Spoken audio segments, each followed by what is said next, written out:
evening. Welcome to today's lecture. We are going to discuss the 6th week's assignment problems for the course on Computational Fluid Dynamics offered on NPTEL. The course faculty is Professor Srinivas Jayanti, and we'll start on with the question answer session. Today's questions are related to the general transport equations and the solution of them, and the stability analysis and other criteria associated with them. With that brief introduction, we'll get started away. So the first question is, the unsteady two-dimensional advection equation with no diffusion is given by. So for this, let us try to understand what the actual governing equation is in the first place. We'll start by writing down the main equation and then come back to this and we'll find the answer for that.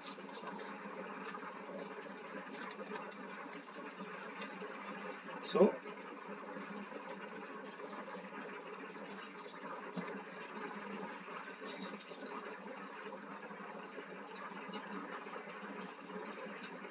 the main equation is dou by dou t of rho times 5 plus del of rho v5 is equal to del gamma phi del phi plus s5. Each of these terms have a particular meaning, although most of them carry the general sense everywhere, where rho refers to the density, v refers to the velocity vector, phi refers to is the conserved property we are studying. It may be temperature, it may be mass, it may be velocity, depending on whether we are dealing with energy, momentum balance or mass balance respectively.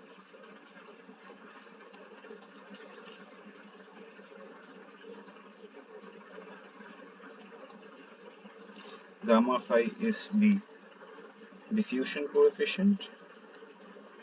It may be the mass, momentum or thermal diffusivity diffusion coefficient.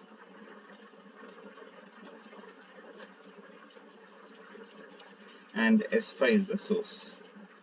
So according to the question that's given, we are finding out the unsteady. That means this is the unsteady term, two-dimensional. So we just have to simplify this in 2D. Advection equation with no diffusion. So this is the diffusion term and this is the advection term. So let me write that down.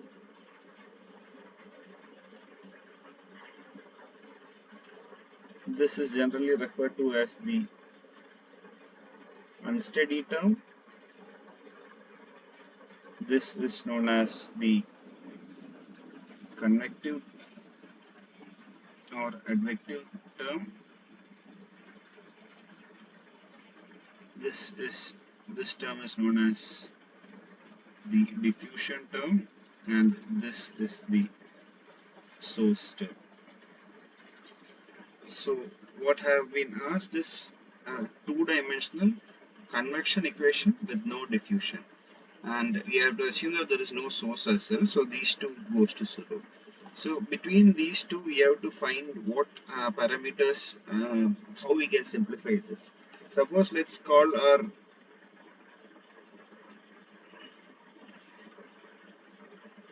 f as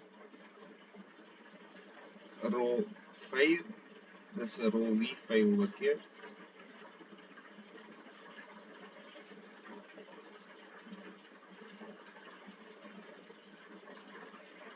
Suppose our f is equal to rho v5, we'll get the equation as dou f by dou t, and in x and y coordinates, if the unsteady and the two-dimensional analysis is done for x and y, we'll get dou f by dou t plus dou by dou x of f plus dou by dou y of f is be equal to 0. And the third option is the one matching here. The first option only does one dimensional. This is for a one dimensional case. The second equation has u and v, that are velocity components, where these should be f over here. So this is wrong, this is wrong. And the third equation has this term over here, which this refers to as the diffusion term. So this is also wrong. For the correct option is option C.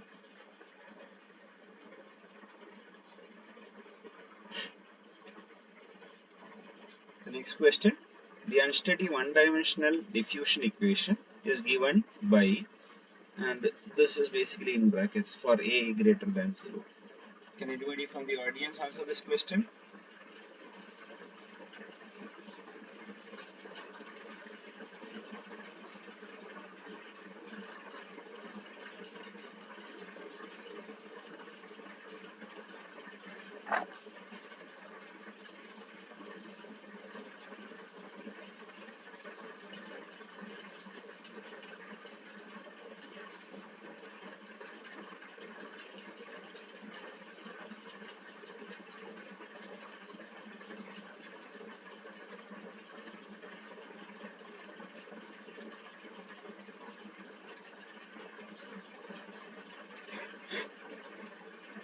Well, as we saw earlier, this is the equation. So the unsteady term should be on the left side, the diffusion term should be on the right side, and we'll get dou f by dou t should be equal to sum a times dou square f by dou x square.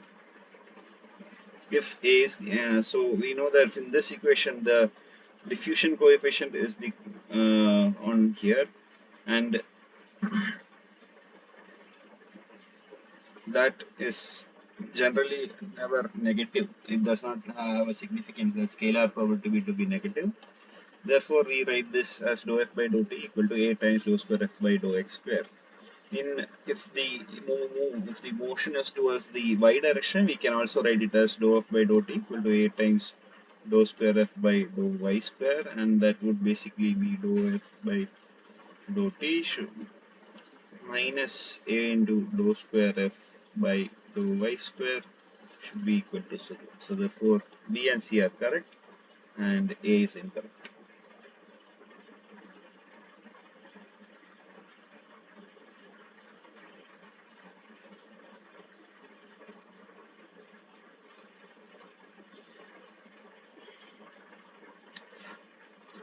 Moving on to the next question. Which of the following is true about Courant number? And Courant number is basically defined as C is equal to u into delta t by delta x, and it is basically a condition on the stability of hyperbolic numerical method, hyperbolic partial differential equations. So the option 1 is correct, and generally we want this to be much less than 1. So basically what Courant number is tells us is that suppose there is a wave or a fluctuation or a dispersion that's happening, whether we are able to capture it in the uh, time step and the mesh grid we have taken is suitable for our capturing the movement of the wave, is what is asking. And generally we would like the time step to be very small and or smaller than the grid step, so that this value can be captured. This Courant number will be less than 1. So this option is wrong. We want the Courant number to be less than 1, and of the order of 0.7 is perfectly acceptable in the calculations we are doing. And Courant number is only for hyperbolic PDEs. And what I mean by hyperbolic PDEs are basically generally unsteady plus diffusion.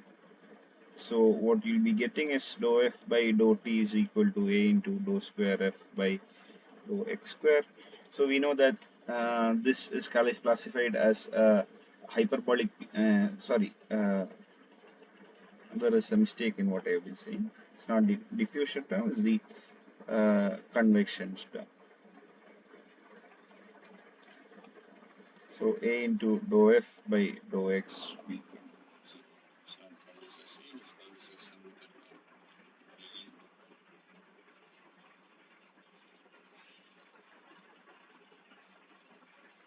So these kind of equations generally deal with the Courant number genes. So this statement is correct. Only hyperbolic PDEs have a Courant numbers significance.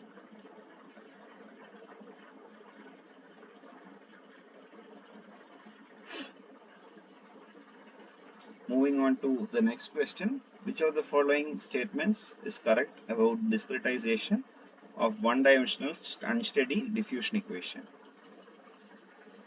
First, Courant number limit does not apply. So we saw that Courant number is only applicable for hyperbolic PDEs.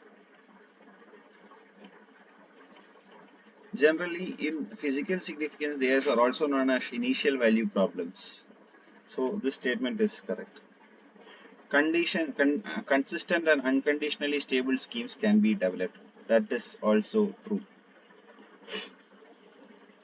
So we will be able to develop stable schemes and unconditionally stable schemes.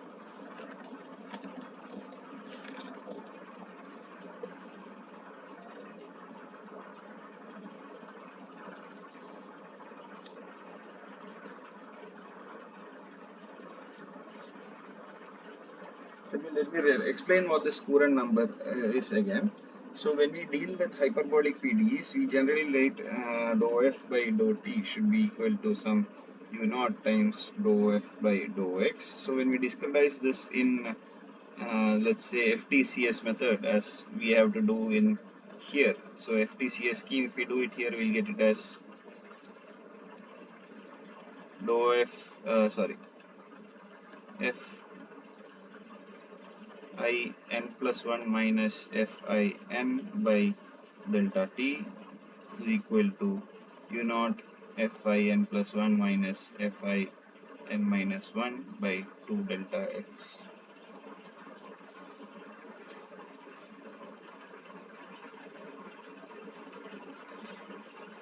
And so sorry, from let's do FTBS here, so we'll be able to easily identify what that is. Fin by delta x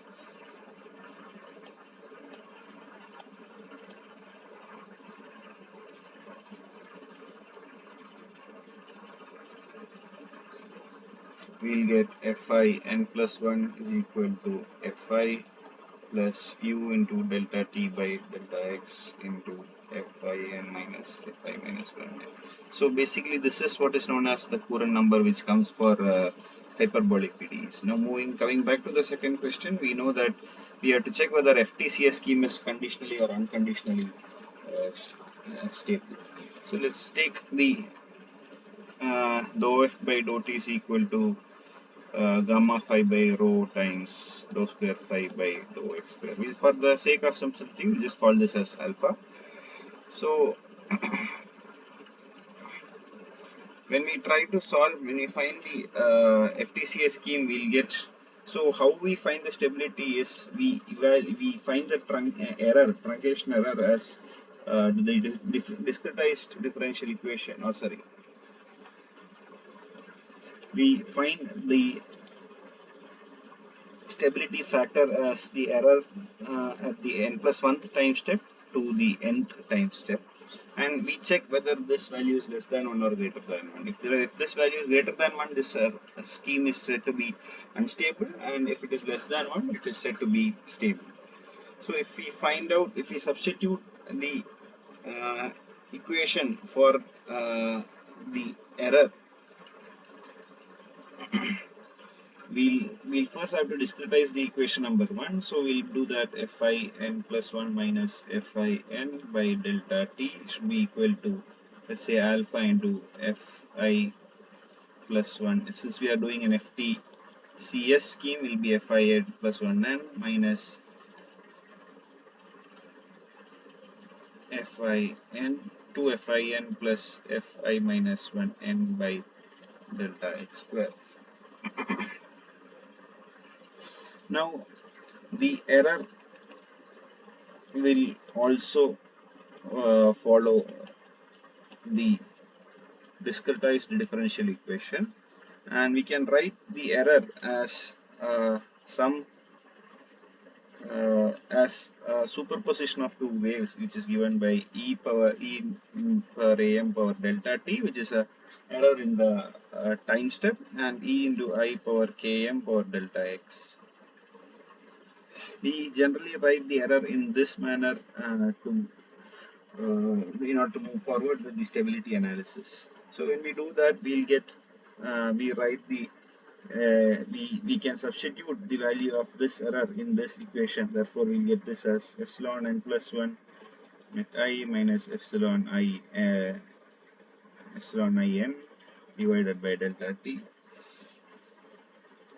should be equal to alpha times epsilon I plus 1 n minus 2 epsilon I n plus epsilon I minus 1 n by delta x square. And when we solve this, we'll get g as 1 plus alpha delta t by delta x square into epsilon I plus 1 n minus 2 epsilon I m epsilon I minus 1 n. We'll get g to be equal to epsilon I n plus 1 by epsilon I n, and we find that this system is this will again be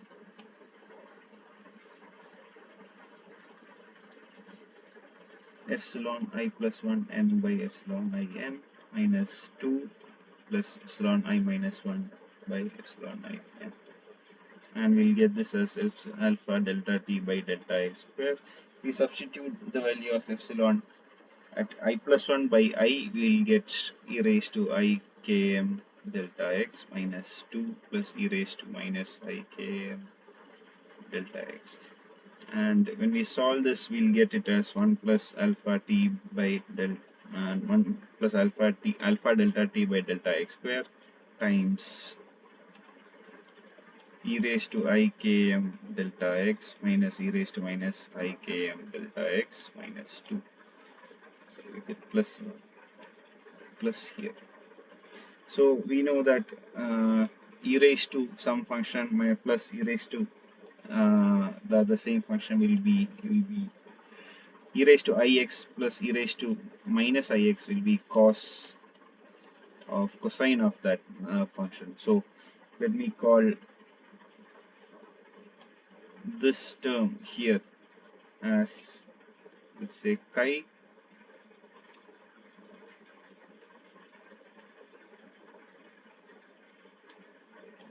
So we'll get it as cos square chi minus 2 cos square chi minus 2. Again, we can take 1 plus 2 alpha delta t by delta x square into cos square chi minus 1. And we know that cos square chi minus 1 can be written as in terms of sine as minus 2 sine square chi by 2.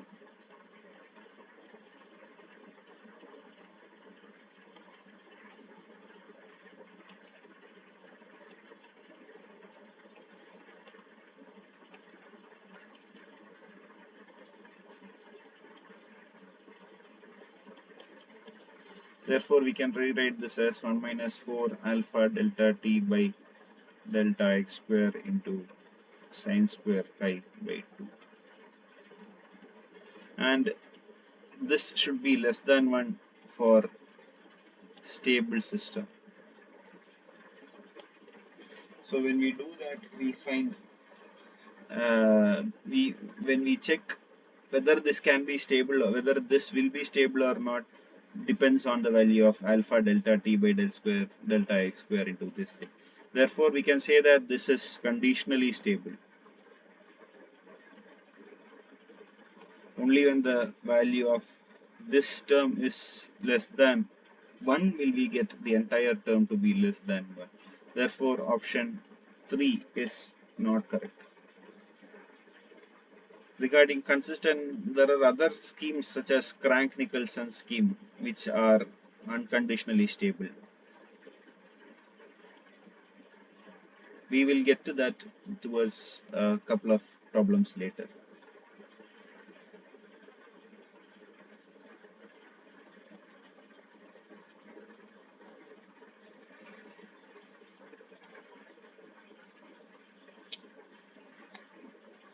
Moving on, question number 5, figure 1 shows, this figure shows the exact solution given by the solid line and the computed solution given by this dotted line as a function of x at a particular time instant.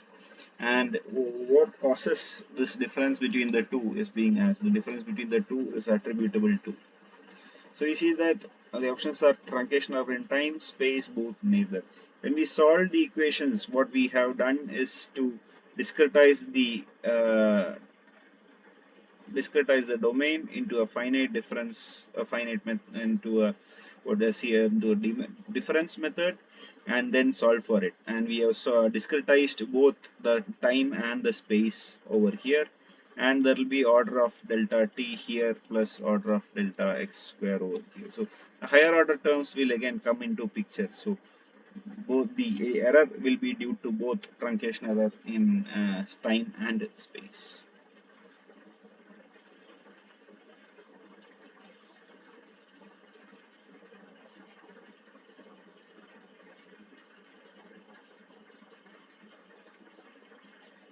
Moving on to question number 6, we'll get for the one-dimensional wave equation, which is basically given by, I'll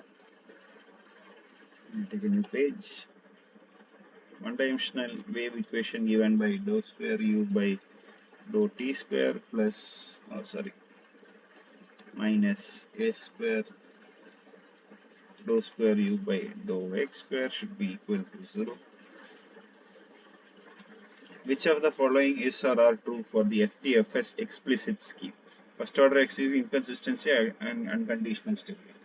So we'll solve this one by one. Let us see what the accuracy of the this thing is.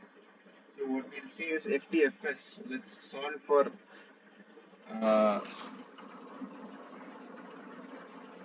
let's discretize this by rewriting this in this way. Is equal to a square dou square u by dou x square. We discretize this as ui plus 2. Since this is an FTFS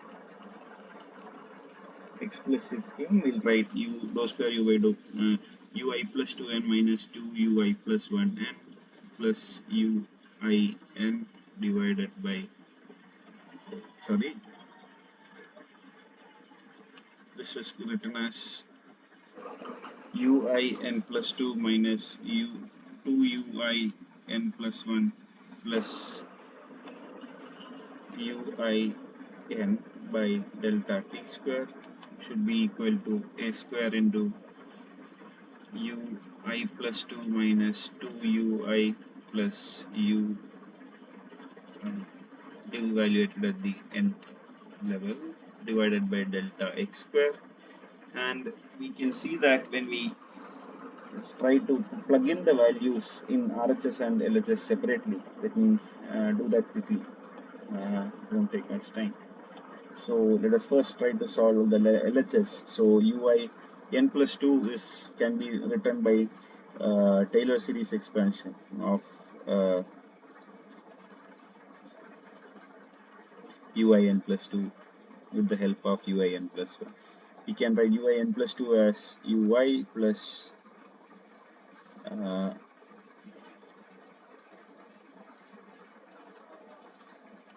uin plus delta t into dou u by dou t, 2 times delta t into dou u by dou t plus 4 times delta t square by 2 factorial times dou u by dou t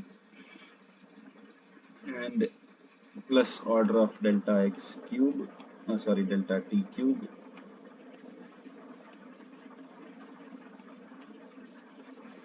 plus this is the first term over here is what's written here. Now minus 2 times uin plus 1 can be written as uin plus delta t times dou u by dou t plus delta t square by 2 factorial times dou square u by dou t square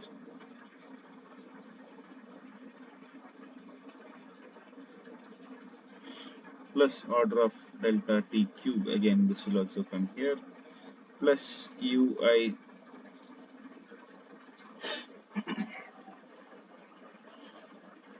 n will get over here. So we can see that uin gets cancelled. Then we'll get 2 times delta t minus minus 2 times delta t gets cancelled, and 4 delta square t by 2 factorial dou u by dou t minus 2 delta square dou square u by dou t square by 2 factorial. Between these two we will not get 0, instead this and this will get subtracted and we'll get delta t square dou u by dou t plus order of delta t cube. Therefore, the leading order term will have the uh, error of the order of delta t cube by delta t square, which is of the order of delta t. Similarly, we can do this in space. Instead of the time, we can write this as ui. We will be discretizing this RHS. First with ui plus 2, we will get ui n plus 2 times delta x dou u by dou x plus 4 times delta x square by 2 factorial dou square u by dou x square plus order of delta x cube minus 2 times ui n plus we'll get delta x dou u by dou x plus 4 delta x square by delta x square by 2 factorial dou square u by dou x square plus order of delta x cube. We are generally neglecting this higher order terms, and we'll be checking the order of the leading order term. The error in the leading order term is what we say are checking out, plus uin. So again we see that the uin and uin gets cancelled. Similarly, 2 delta x minus 2 delta x gets cancelled, but this will not get cancelled. So we'll get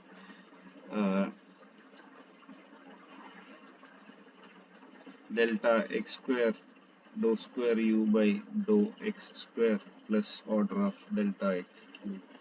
So the leading order, the highest error in the leading order term will be order of delta x cube by delta x square, which is of the order of delta x. So we can see that these are both first order in time and space, and therefore option 1 is correct.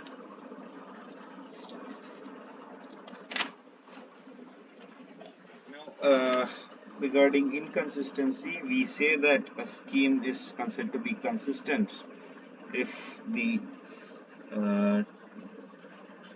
I'll just write this down. A scheme is said to be consistent if the truncation error, which is defined as the difference between the discretized differential equation minus the partial differential equation, tends to 0 when delta x comma delta t tends to 0.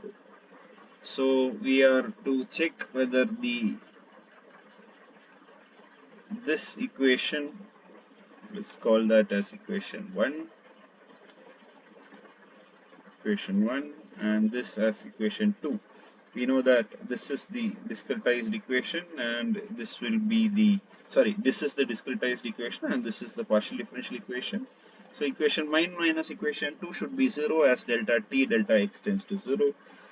So we can write that for equation as uin plus 2 minus 2 uin plus 1 plus uin divided by delta t square should be, or minus a square into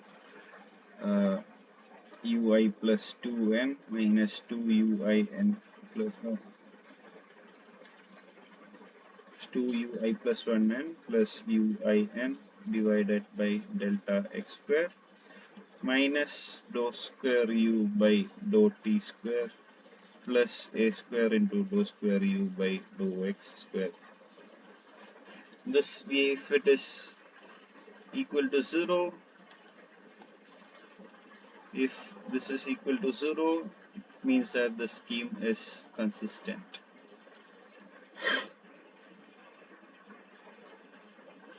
So we write down the Taylor series expansion of n plus 2, n plus 1, I plus 2, I plus 1, and we find that this can be written as ui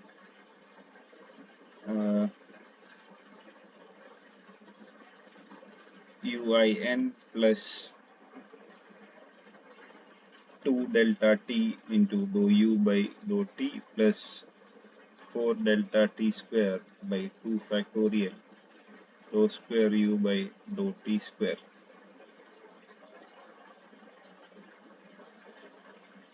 minus 2 ui n plus delta t dou u by dou t plus delta t square by 2 factorial dou square u by dou t square plus uin minus a square into uin plus 2 delta x dou u by dou x plus 4 delta x square by 2 factorial dou square u by dou x square minus 2 times. So I have written this term down over here. Now exclude this 2 and I'm writing minus 2 times ui plus 1 over here, which is given by uin plus delta x into dou u by dou x plus delta x square by 2 factorial dou square u by dou x square plus uin.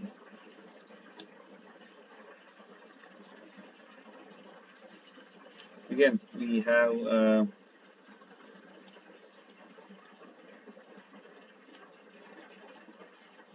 the next term to be the partial differential equation, actual partial differential equation. So it will be minus dou square u by dou t square plus a square into dou square u by dou x square. So what we can see that what all the terms we can cancel off will be dou u ui n minus 2in plus un gets cancelled. Here also uin minus 2in plus un gets cancelled.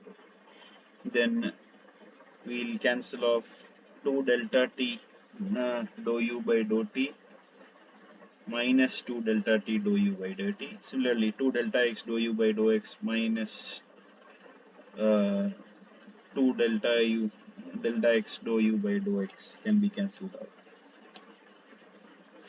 We can then get, this will be 4 by 2 factorial will be 2 dou square u by dou t square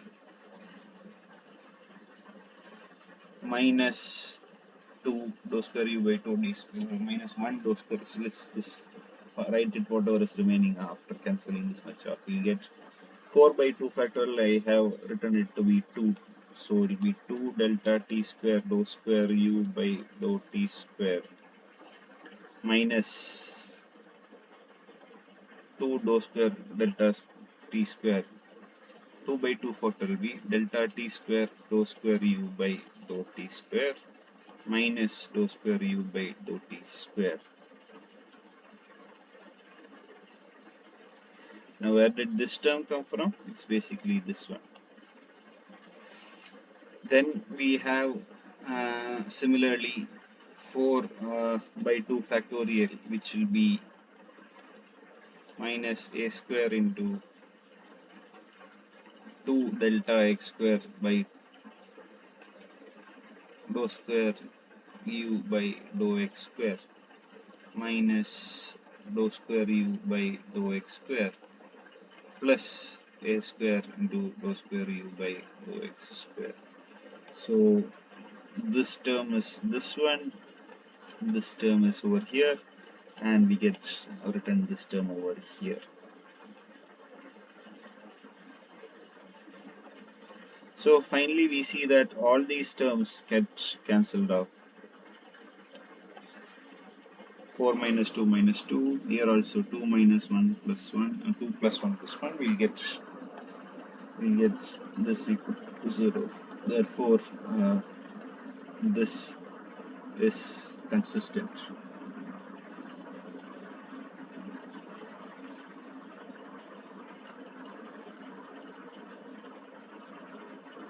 So option 2 is wrong.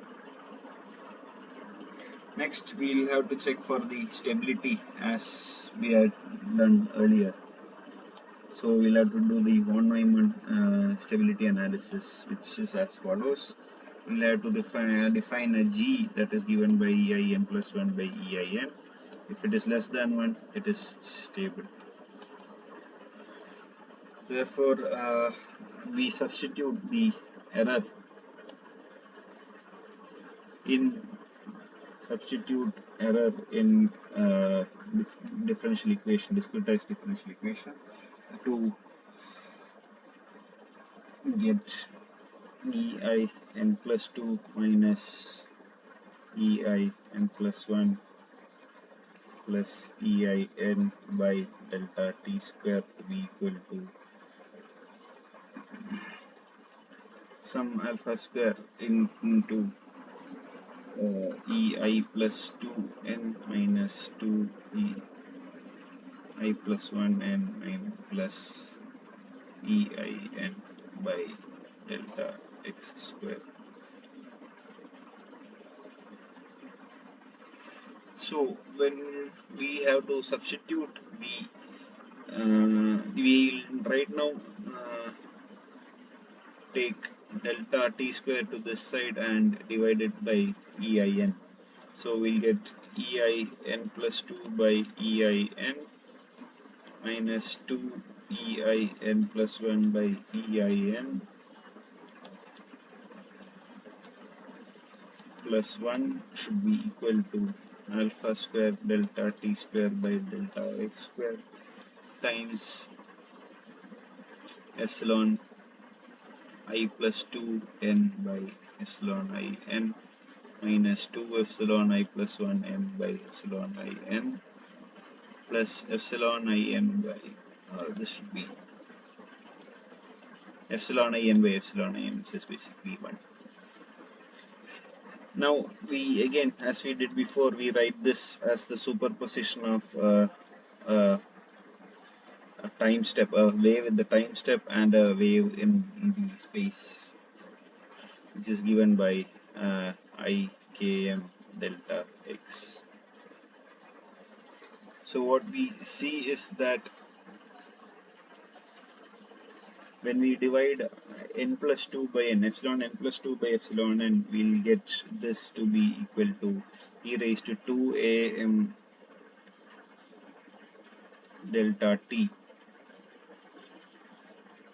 minus 2 e raised to am delta t plus 1 should be equal to alpha square delta t square by delta x square times, when we divide I plus 2 by I, epsilon I plus 2 by epsilon I, we'll write this as e raised to 2I kn delta x. Let me call this as kn. just to note that these are all different indices. So the explanation for how we got this is given in the general standard textbook. You may want to refer to that. This is basically a Fourier series analysis of any wave, any function, and that is generally how we do this kind of problem to check for the stability and all. So we'll get this e raised to 2 I k n delta x minus 2 e raised to I k n delta x. Since I plus 1 is divided with I, we'll get only 1 power 1 over there plus 1. Now we can write this to be, sorry, if we call this as g, then this would be g square. So g square minus 2g plus 1, because what we do is we write epsilon n plus 1 by epsilon I n to be g, then 2am delta x will come, so therefore this would be g square minus 2g plus 1 should be equal to alpha square delta t square by delta x square times e raised to 2 I k n delta x minus 2 e raised to I k n delta x plus 1. So we can see that we can solve for, sorry, from here we can, I'll just rewrite this as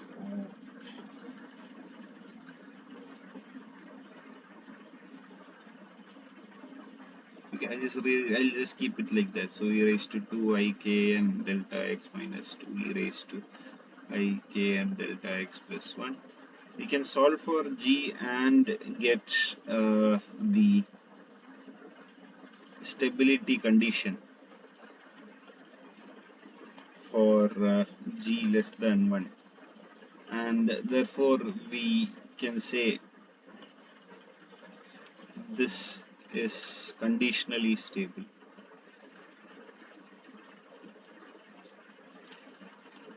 There will be only a particular values of g for which the system may be completely stable. Therefore, the unconditional stability, we cannot guarantee that, or we cannot say that it is unconditionally stable here.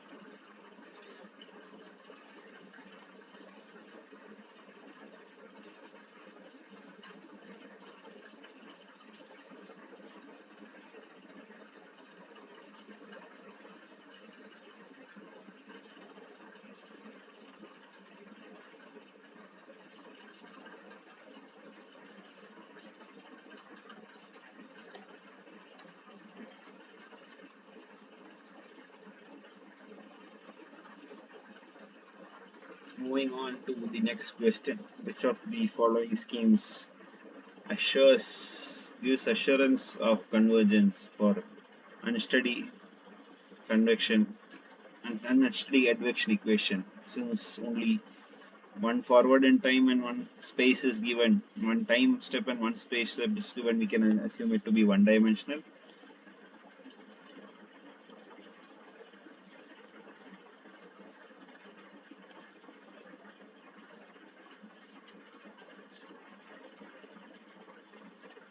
Oh, excuse me, I think I may have closed my. Okay, I think I have closed my. Please hold on 1 minute. Yeah, there we are.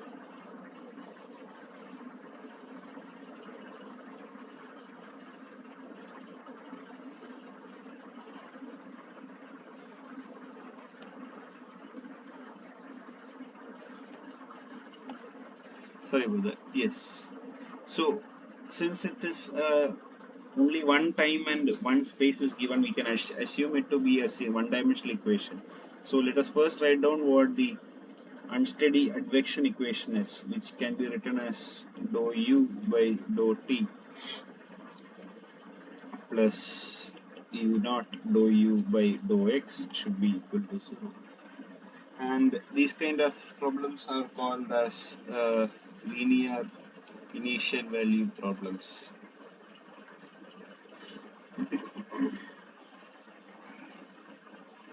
Because we see that the function u is linear in time and space, and there is no coupled equations along with it.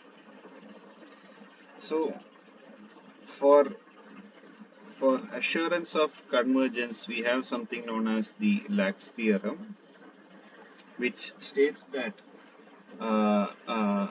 well-posed linear initial value problem is convergent if and only if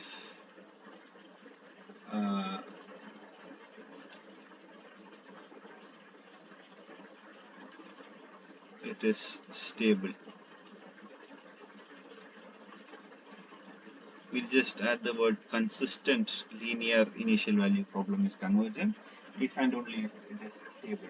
So basically what it states that a stable consistent system is convergent, is assured to be convergent according to Lax's theorem. So let us first discretize this using FTBS explicit scheme and then check for the consistency and the stability. If both of this are true, then we can say that the scheme is convergent. So how do you do the consistency? Again, as we had done earlier, we find that truncation error, which is the discretized differential equation minus the partial differential equation. We put delta x delta t tends to 0 and we will find whether that is consistent or not. For stability, we just equate the n plus 1 by nth time step and for the error, and then find out if that is greater than or less than. Okay, let's start doing this problem with FTBS explicit scheme.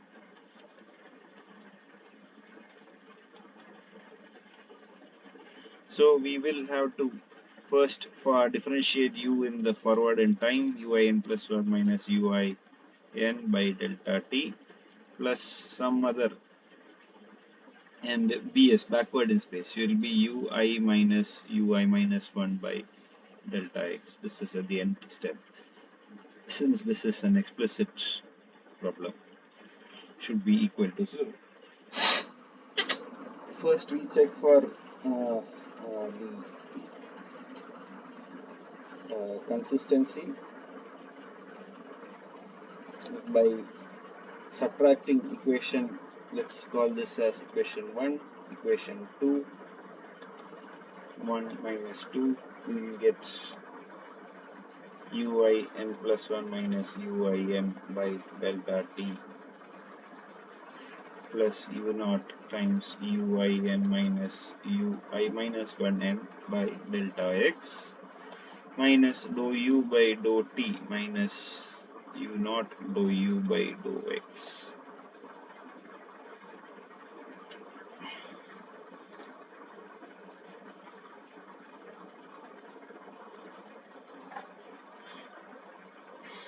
We'll get, what will we get? uin plus 1 by Taylor series expansion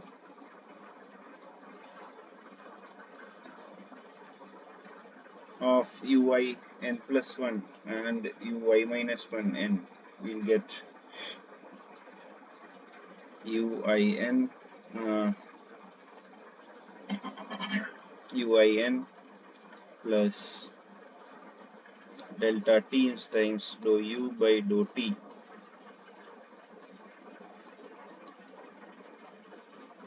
minus uin divided by delta t plus u naught. There will be higher order terms along with this, plus order of delta t square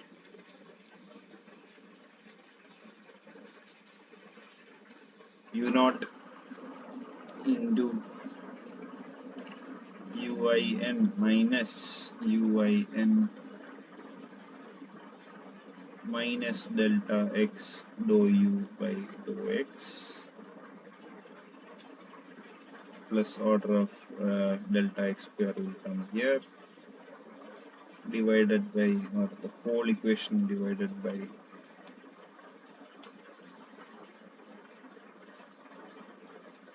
delta x minus dou u by dou t minus u naught dou u by dou x.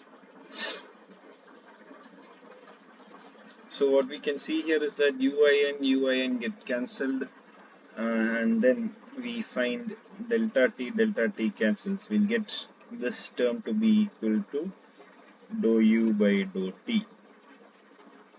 Similarly, we'll get uin, sorry about that, uin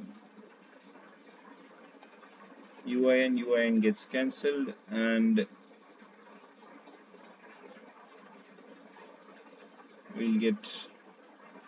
we'll also be able to cancel delta x.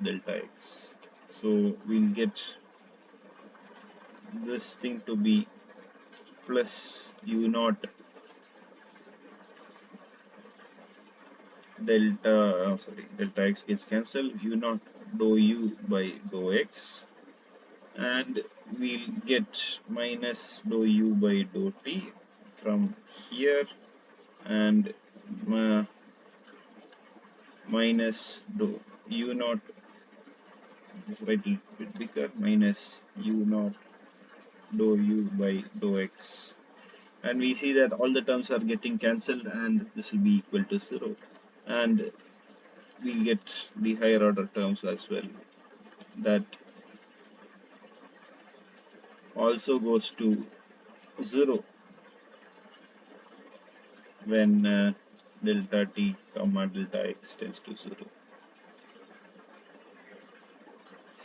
Therefore, FTBS is consistent. Now we have to check for stability.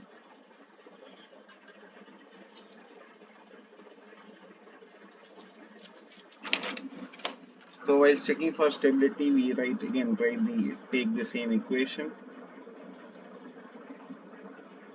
Ui n plus 1 minus ui n by delta t should be equal to, plus u naught ui n minus ui minus 1 n by delta x should be equal to 0. Again, we define our error as e raised to am k delta t e raised to an into e raised to bn into I delta x, and we substitute this over there and we'll get ei n plus 1 minus ei n by delta t plus u naught ein minus ein minus 1 n by delta x should be equal to 0, and we'll get ei n plus 1 by ein minus 1 plus u naught delta t by delta x. Just by rearranging, I'll get 1 minus epsilon I minus 1 n by epsilon I n.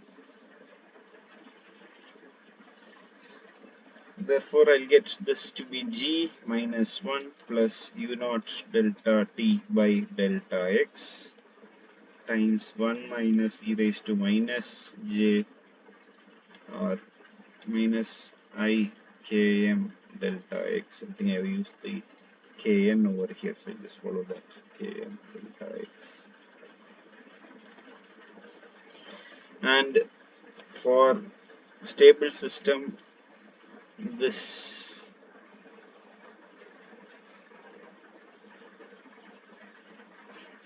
we'll get, suppose this is equal to 0, we'll get g, this should be equal to 0. I have to equate this to 0, so we'll get g as 1 minus u naught delta t by delta x into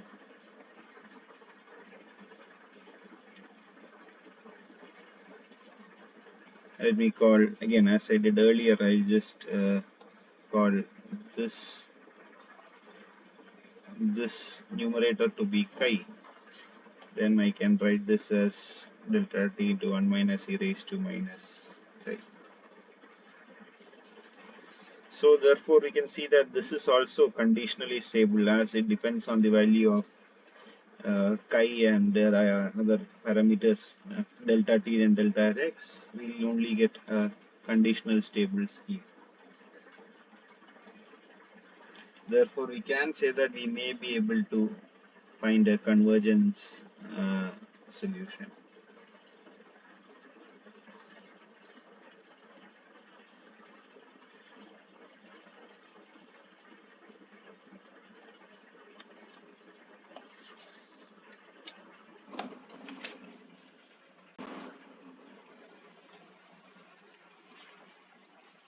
Therefore we can see that a conditionally stable scheme is observed for a linear well-posed initial consistent system. Therefore convergence may be assured. So this statement is correct. Similarly, if we do for FTFS and FTFS, we can try solving for FTFS as well.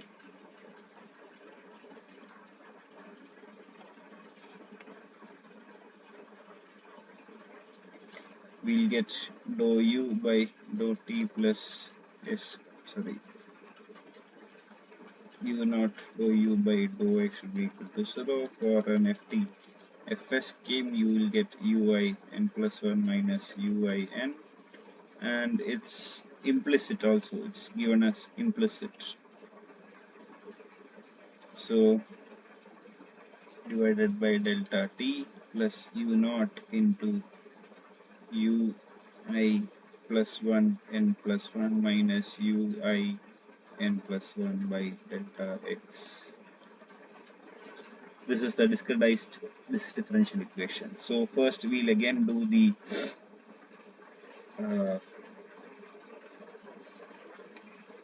we can check for the consistency, and then when we find the stability, I will get the same way. AI consistency again is very straightforward. Just substitute use the Taylor series expansion and substitute, and you'll be able to find out. We'll get u naught by delta x times epsilon I plus 1 n plus 1 minus epsilon I plus 1 n plus 1. Sorry, this should be epsilon I n should be equal to 0 divided by epsilon I n. We'll get epsilon I n plus 1 by epsilon I n minus 1 plus u naught delta t by delta I. Just a small rearrangement also, very straightforward, nothing difficult over here. We'll get epsilon I plus 1 n plus 1 by epsilon I n minus epsilon I times n plus 1 by epsilon I n should be equal to 0. So we find that we'll get it as g minus 1 plus some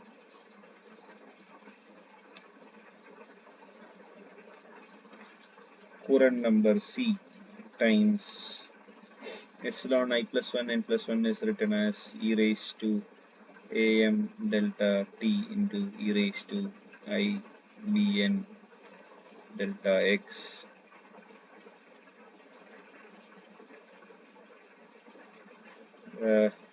minus, again this is found to be g, and we'll get g is equal to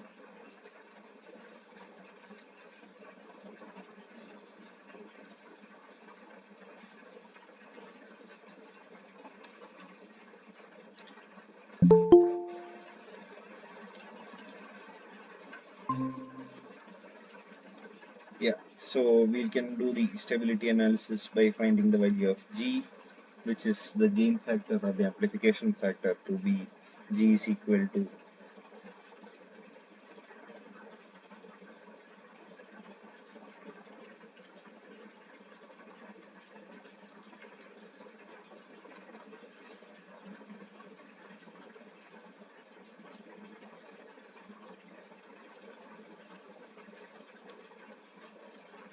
b plus c. So we'll get the gain factor 1 minus c e raised to am delta t e raised to I bn delta x by 1 plus c.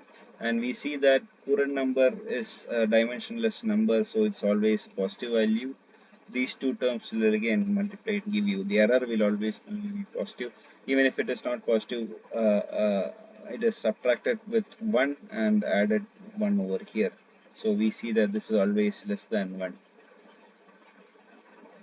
and therefore stable system. Now, since this is a consistent and stable system, we can say that convergence may be assured.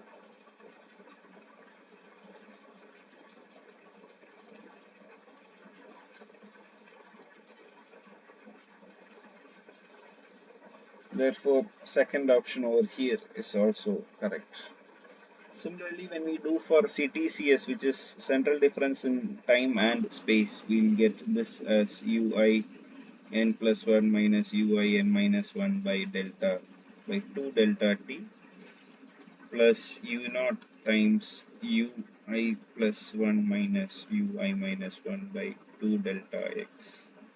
We'll see that this will also be a consistent system with a stable condition, and therefore it will also be convergent. I'm leaving this part for the audience to solve at this point. Yeah.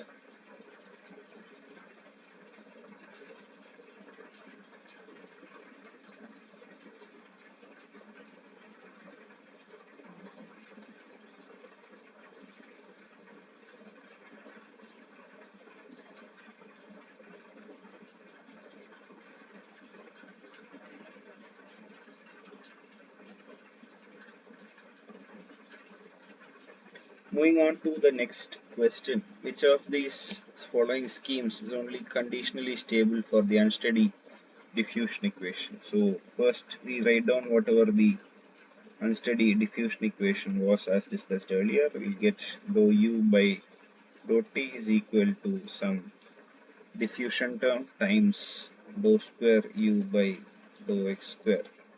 Again, here also they have only given single coordinate, so we just have to worry about a one-dimensional problem.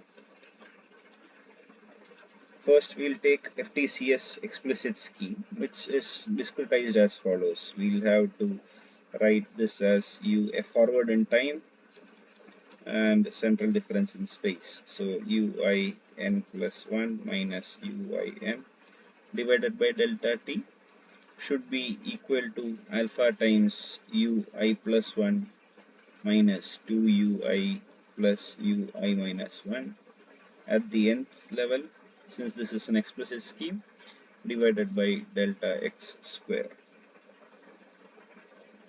Now we need to check the stability of this. So we again write this in the error epsilon as e raised to am delta t e raised to I kn delta x, and substitute e in the above equation here and find the gain margin given, gain or amplification factor, gain factor amplification factor given by ein plus 1 divided by ein.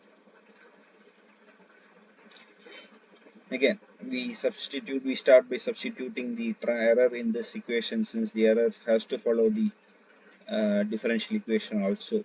Divided by delta t should be equal to alpha epsilon I plus 1 n minus 2 epsilon I n plus epsilon I minus 1 n divided by delta x square.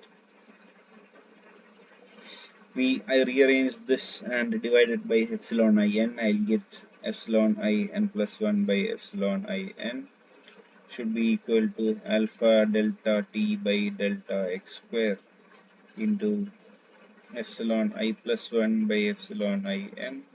So this is a minus 1 sign over here, minus 2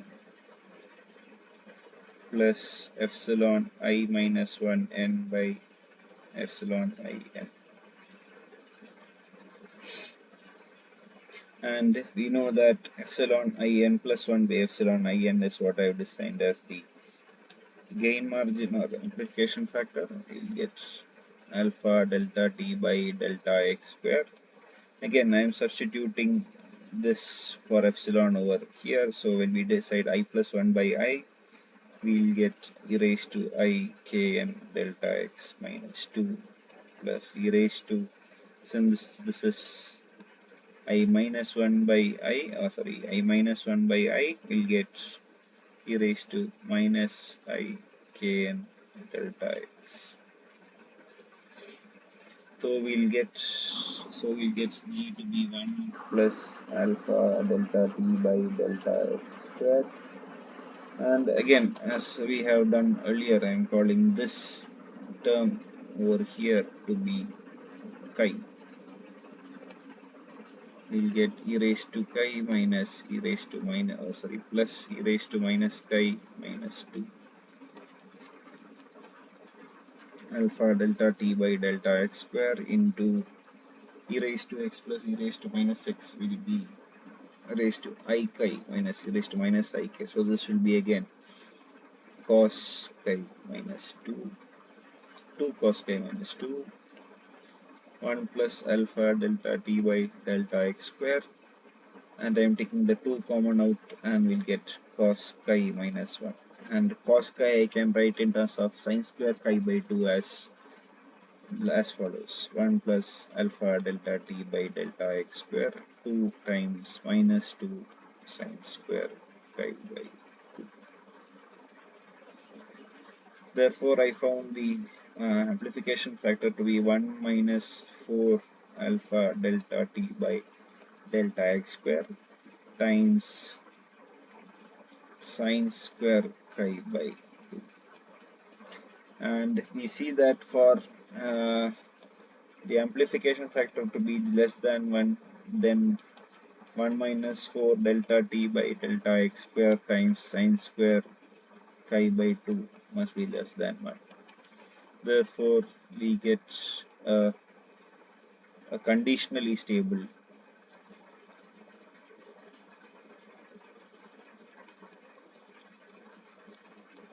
system or a scheme.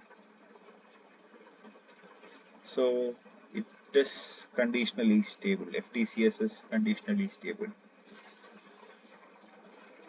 When we look at Crank-Nicholson scheme, which is you have to basically take the average of the n plus 1 and the n minus 1 time step or nth time step over here.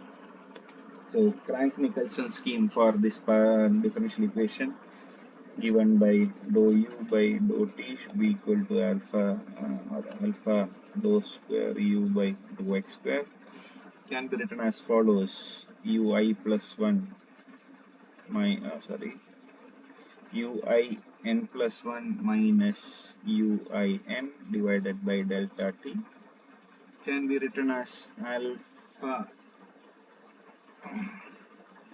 alpha by 2. What we do is we take the average of the implicit and explicit here. So there will be ui plus 1 at n plus 1 minus 2 ui n plus ui minus 1 n plus 1 divided by delta x square plus ui plus 1 n minus 2 ui, excuse me for the mistakes, n plus ui minus 1 n by delta x square. So this is the implicit and this is the explicit. So we take the average of implicit and explicit and divide, and yeah, this is how we do it. So when we do the stability analysis over here, we'll get this as epsilon I, same way as done before, epsilon is equal to e raised to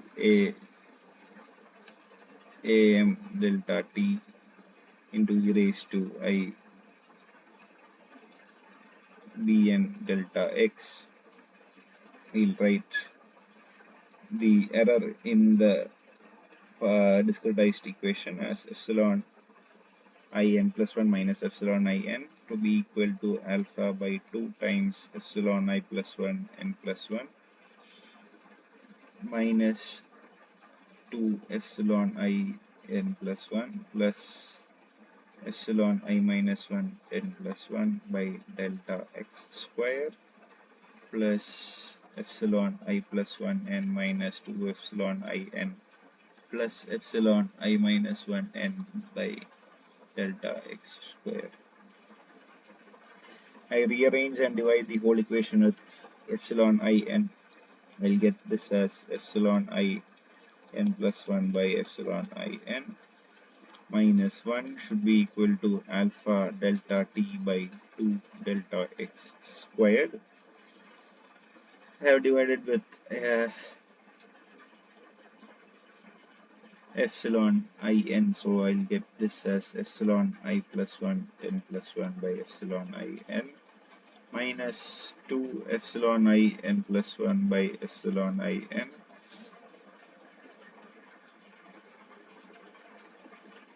plus epsilon I minus 1 n plus 1 by epsilon I n plus epsilon I plus 1 n by epsilon I n minus 2 plus epsilon I minus 1 by epsilon I n.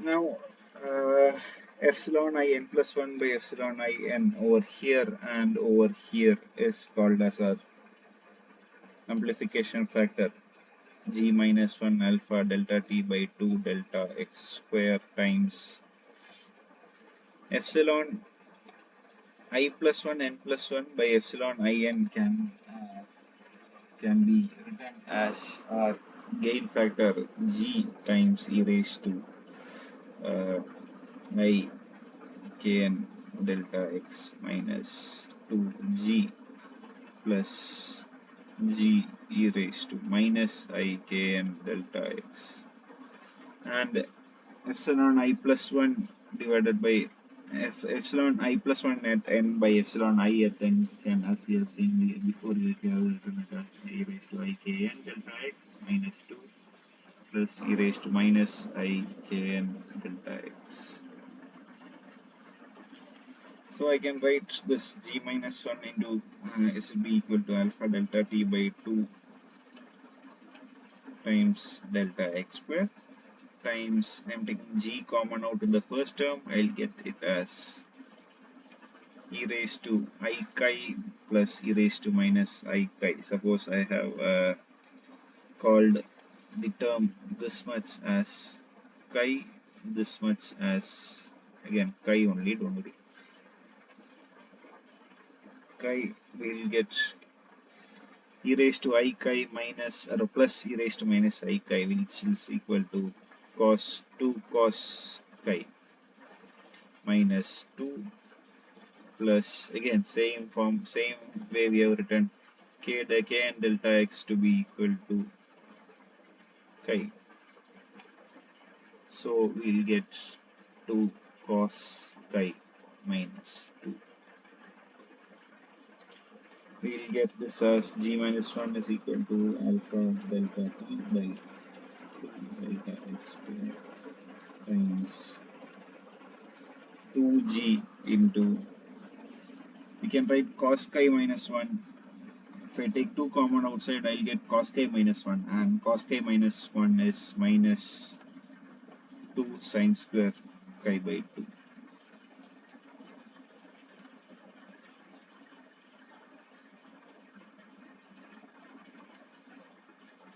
Again, here also get minus 4 sine square chi by 2. Therefore, we can rearrange the entire equation and pull everything onto the left side. I'll give a couple of minutes if you want to solve it, and we'll finally get g to be equal to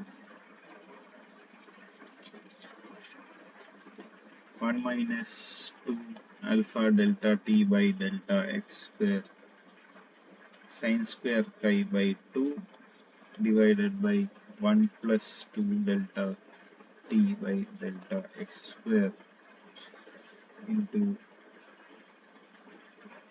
sine square chi by 2.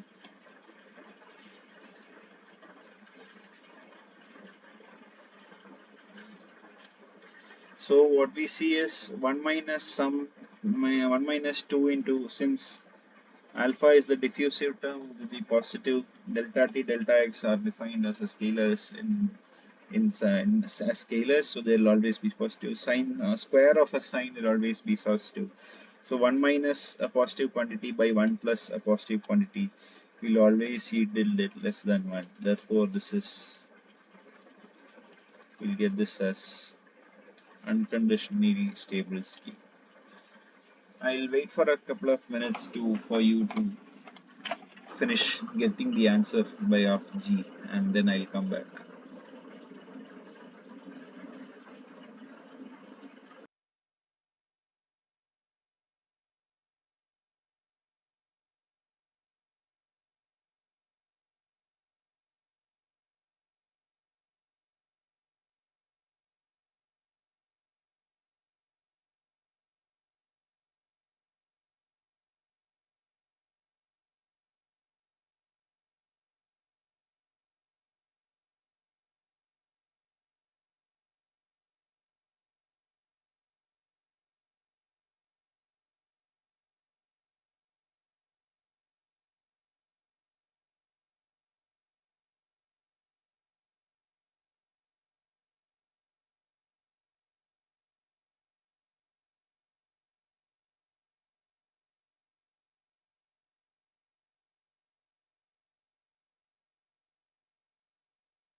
Okay, I hope we have reached the same answer that I got and found that the Crank-Nicholson scheme to be unconditionally stable.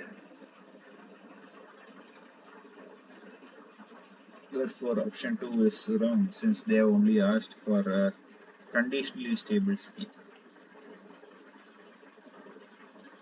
Next, we find what is Dufort-Frenkel method, which can be written down as ui n plus 1 minus ui n minus 1 by 2 delta t should be equal to alpha into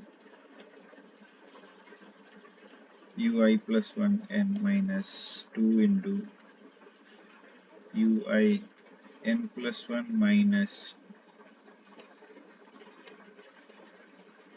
ui n minus 1 by minus 1 plus 2 plus ui minus 1 by delta x square.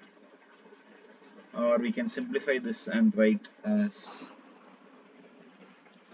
ui n plus 1 minus ui n minus 1 should be equal to alpha delta t 2 alpha delta t by delta x square into ui plus 1 n minus, when I expand this I'll get ui at n plus 1 minus ui at n minus 1 plus ui minus 1, and this is evaluated at n.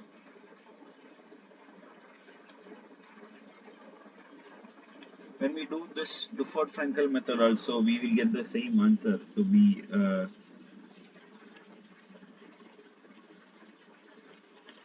we will find that it will be unconditionally stable again.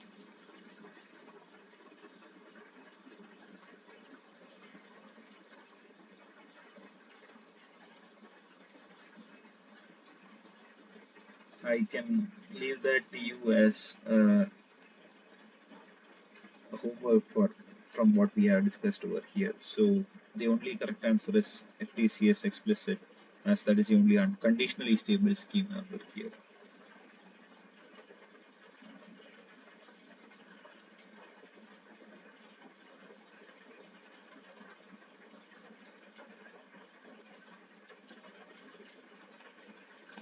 Next, question number 9. Which of the following schemes is second order accurate in both time and space for the unsteady diffusion equation? Anyone from the audience would like to take up the challenge of answering this question? I'll wait for a minute and see if you can find out the answer.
Let's discuss how to find the FTCS and the they've asked for which of the orders both second order accurate in both time and space for a unsteady diffusion equation. So we start by writing the unsteady diffusion equation as dou square u by dou t square, dou square dou u by dou t equal to alpha into dou square u by dou x square. Okay, so we have to discretize this and FTCS form. We'll get ui plus 1 n minus ui n by delta t should be equal to alpha into ui plus 1 minus 2 ui. There is a small mistake here. Minus ui minus 1. Since this is an explicit scheme, this is all evaluated at the nth level divided by delta x square. Then when we find the order, we'll just do it separately. We'll just take the LHS and the RHS separately and then find the order in time and space. So uin plus 1 minus uin is forward in time, so we can write that as ui plus 1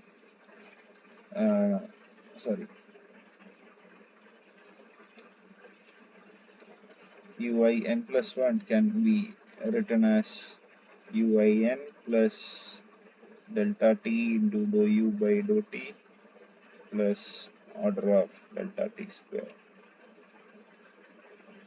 And I subtract that with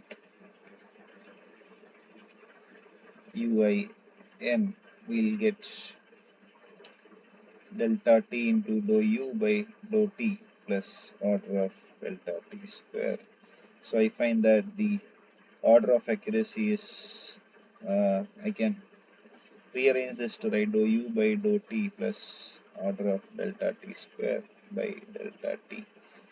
So this is first order accurate in time, whereas in space we'll see that this one will be ui plus 1 n can be written as uin plus delta x times dou u by dou x plus delta x square times dou square u by dou x square minus 2 uin plus uin minus delta x times dou u by dou x plus delta x square by 2 factorial. I forgot to write this. Dou square u by dou x square plus higher order terms from order of delta x cube. So we solve this and we see that certain terms can be cancelled out. Uin minus 2in will get cancelled out. Delta x dou u by dou x minus delta x by dou u by dou x gets cancelled out. But the other term will get added on to get delta x square dou square u by dou x square into higher order terms delta x cube. So we get a first order accurate in space as well.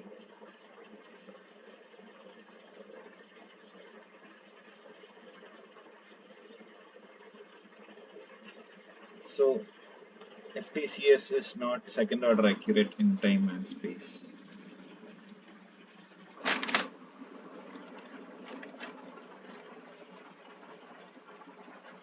Similarly, this is just fairly easy to solve how to do for uh,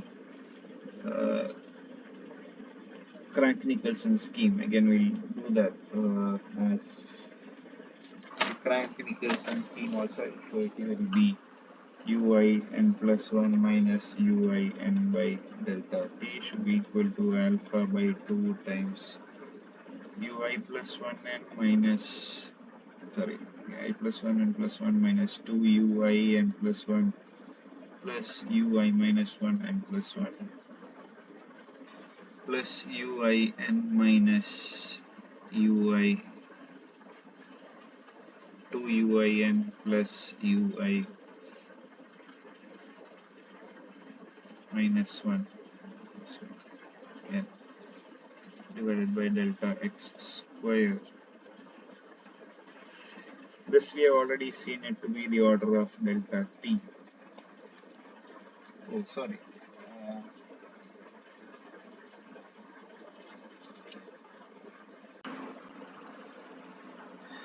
Okay, I think I have made a small mistake here. I just realized that after going through some of the notes that I had, is that I cannot neglect the higher order terms here because they will also cancel out. It's not order of delta x cube, we'll get plus delta x cube dou cube u by dou x cube by 3 factorial. Let me rewrite this entire equation as delta x cube by 3 factorial dou cube u by dou x cube plus delta x raised to 4 by 4 factorial dou raised to 4 u by dou u raised to 4 dou x raised to 4 minus uin plus again the next uin minus delta x dou u by dou x plus delta x square dou square u by dou x square by 2 factorial minus delta x cube dou cube u by dou x cube plus delta x raised to 4 dou raised to 4 3 factorial here u by dou x raised to 4. So again we see here now that uin minus 2 uin plus uin gets cancelled off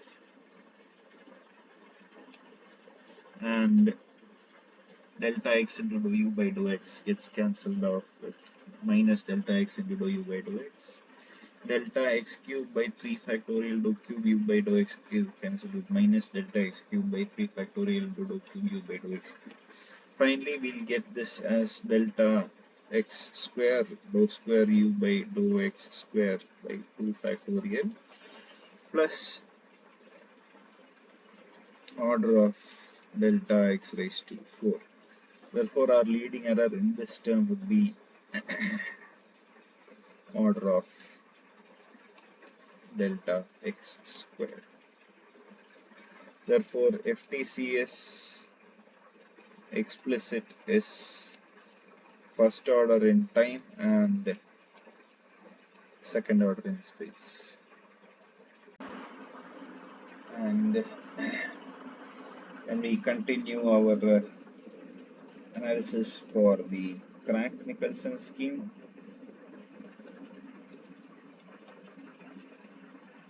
which has central difference in time, we get phi in plus 1 minus, been using u here, I shouldn't change the term, uin plus 1 minus uin minus 1 by 2 delta t should be given by ui plus delta t times dou u by dou t plus delta t square times dou u by dou square u by dou t square by 2 factorial plus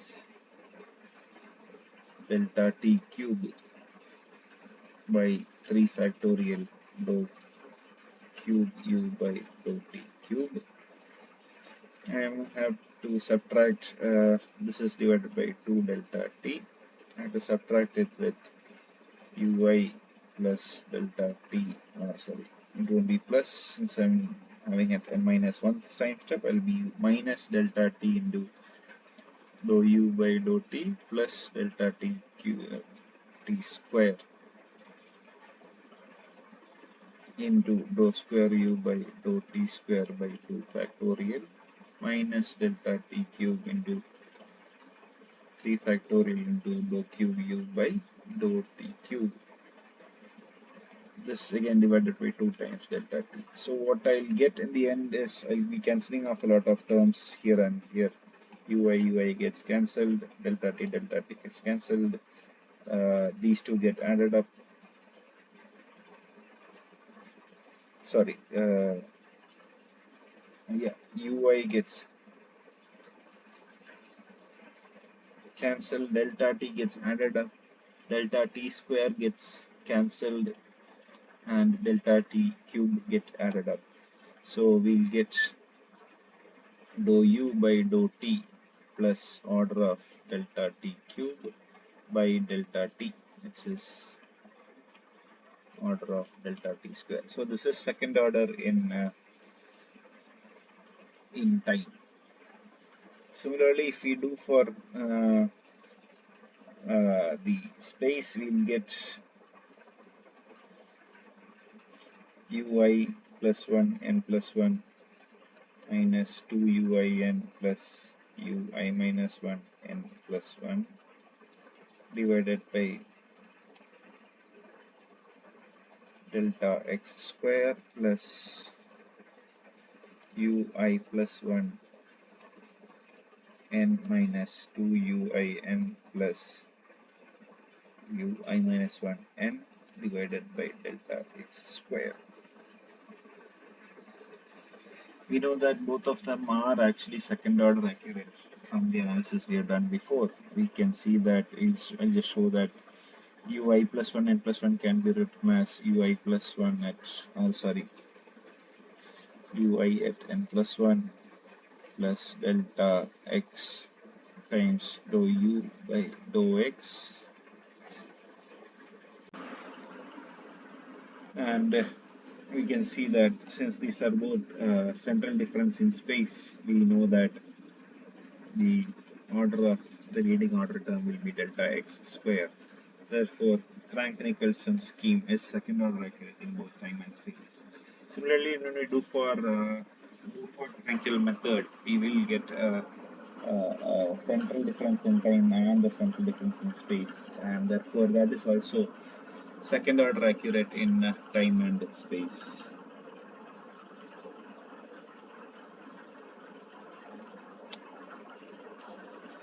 Next question for the one-dimensional scalar transport equation.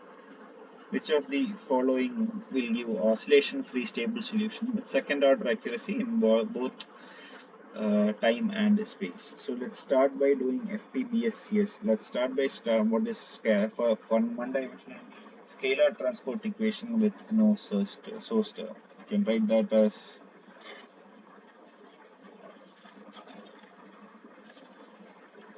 dou phi by dou t plus u dou phi by dou x is equal to alpha dou square phi by dou x square.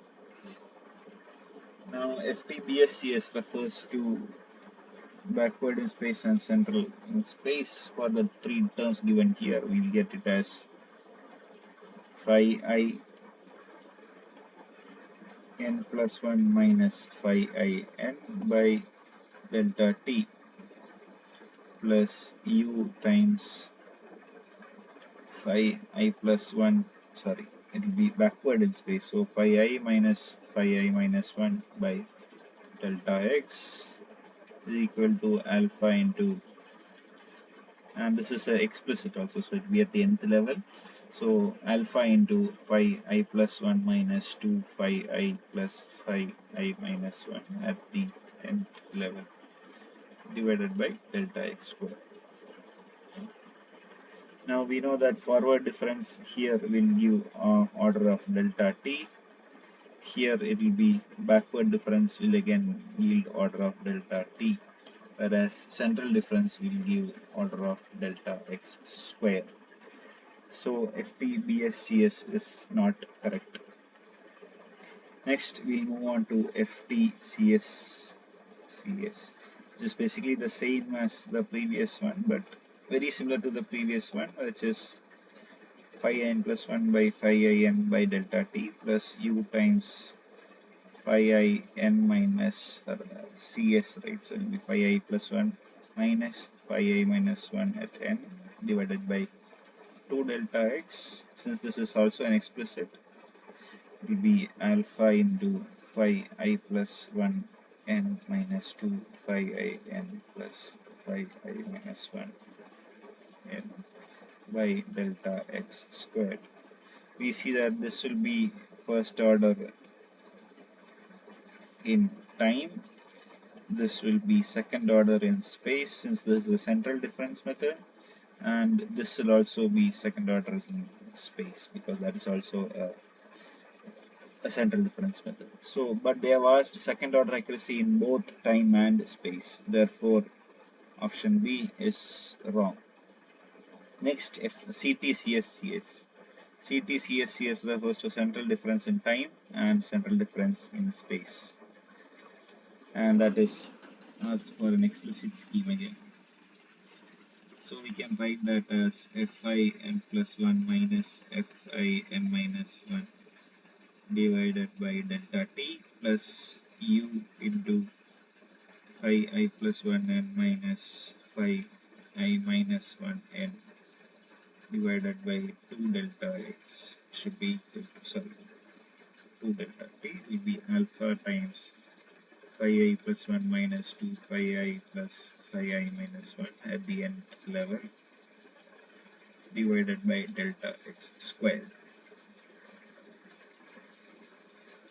So we see that this is of the order of delta t squared since this is the central difference. This will be order of delta x squared, and here is also will get the order of delta x squared. But what the question has asked is for a stable oscillation free solution. So when we check the stability analysis over here, and when we try to solve for the stability analysis that we will be doing, as so far we'll find that the stability will fail here. Suppose we write this as epsilon n plus 1 minus epsilon I n by 2 delta t plus u times epsilon I plus 1 n minus epsilon I minus 1 n by 2 delta x should be equal to alpha by delta x square into epsilon I plus 1 n minus epsilon I n plus epsilon I minus 1 n divided, with dash and be done, minus 1. So when I check the stability over here, I'll get when I divide it by epsilon I n, I'll get epsilon I n plus 1 minus, after rearranging a little bit, I'll get epsilon I n minus 1 n by epsilon I n plus u into delta t by delta x times epsilon I plus 1 n by epsilon I n minus epsilon I minus 1 n by epsilon I n should be equal to alpha into delta t by delta x squared times epsilon I plus 1 n by epsilon I n minus 1 should be 2 not 1 plus epsilon I minus 1 n by epsilon I n. And again, we do the same analysis as we have done before. We will find that this is only conditionally stable. So we can do that by finding the value of g. We'll get g minus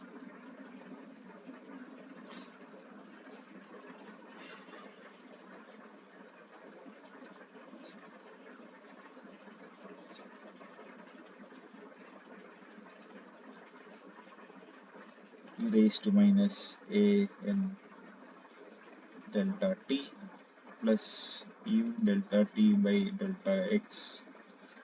This should be e raised to I kn, sorry, bn delta x minus e raised to minus I bn delta x is equal to alpha delta t by delta x square times, so this should be e raised to I bn delta x minus 2 plus e raised to minus I bn delta x.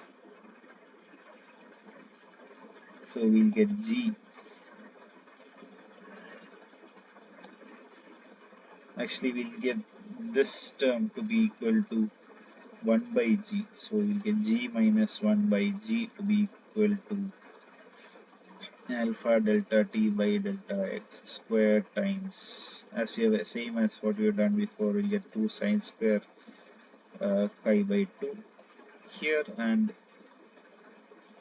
here we'll get plus u delta t by delta x. If we solve this, we'll get sine chi. Therefore, we'll get conditional. When we solve this, we'll get a second order g square minus 1 is equal to g times whatever that was. Solve for g to check stability. Therefore, we will get conditional stability. Therefore, option 3 cannot be correct, as the question they have asked for a stable solution. Therefore, the answer is none of the above.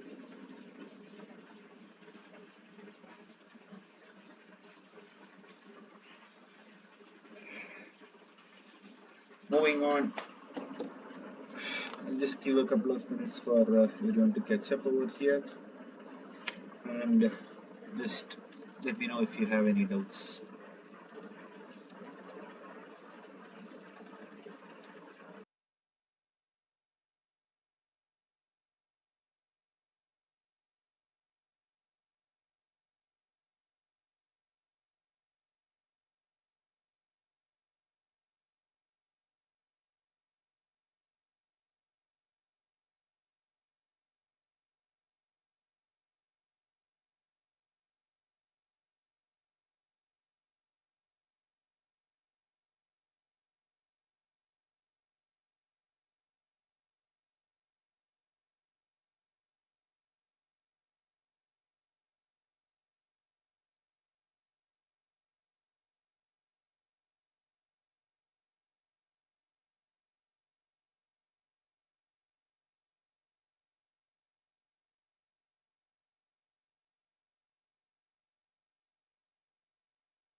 Okay, we'll finish off the non-graded week assignment questions here. So the question one is wiggles are stable spatial oscillations in regions of large gradients are indicative of what type of numerical ability. Basically, if the analysis of the solution is like this, wiggles may be appearing like this. So therefore, this is a dispersive and not a diffusive or truncation error. This is present in the partial differential equation, and therefore it arises in the dispersion term in the differential equation, the main equation. The von Neumann stability analysis is restricted to which of the following? First, linear initial value problems. Second, periodic boundary conditions. Third, linear boundary value problems. Can anyone from the audience answer that question?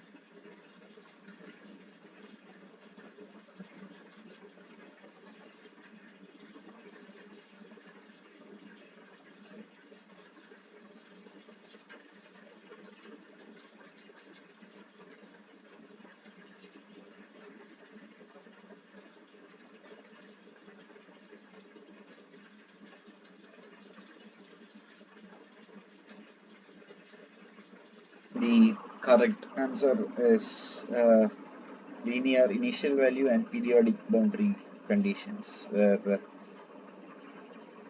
linear boundary value problems are not considered. Basically, any initial value problems, sorry, this is also not there, only the first one.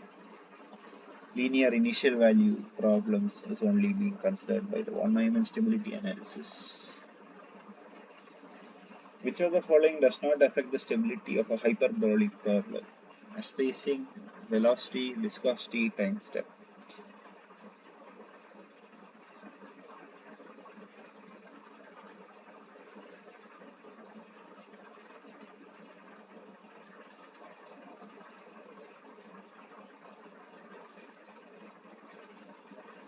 We know that stability of a hyperbolic problem can be based on the Courant number, which is given by u into delta t by delta x. So we see that mesh spacing affects the stability, velocity affects the stability, time step affects the stability, but viscosity does not affect the stability. Therefore, the answer is only 3.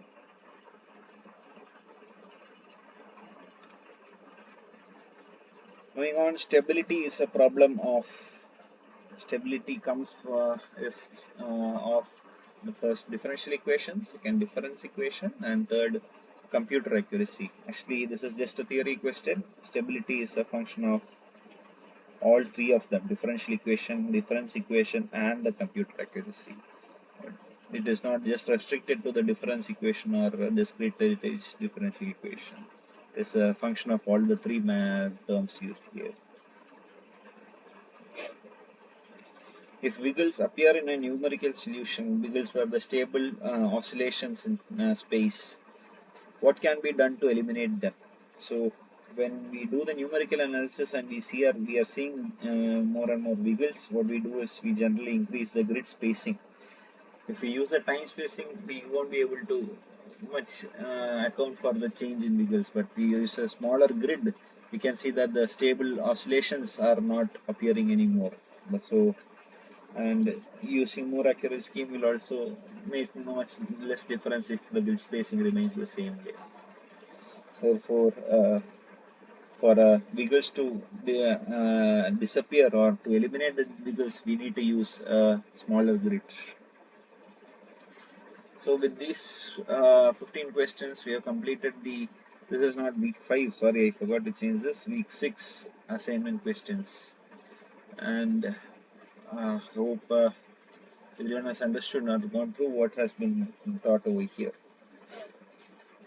Okay, I guess this session has come to an end.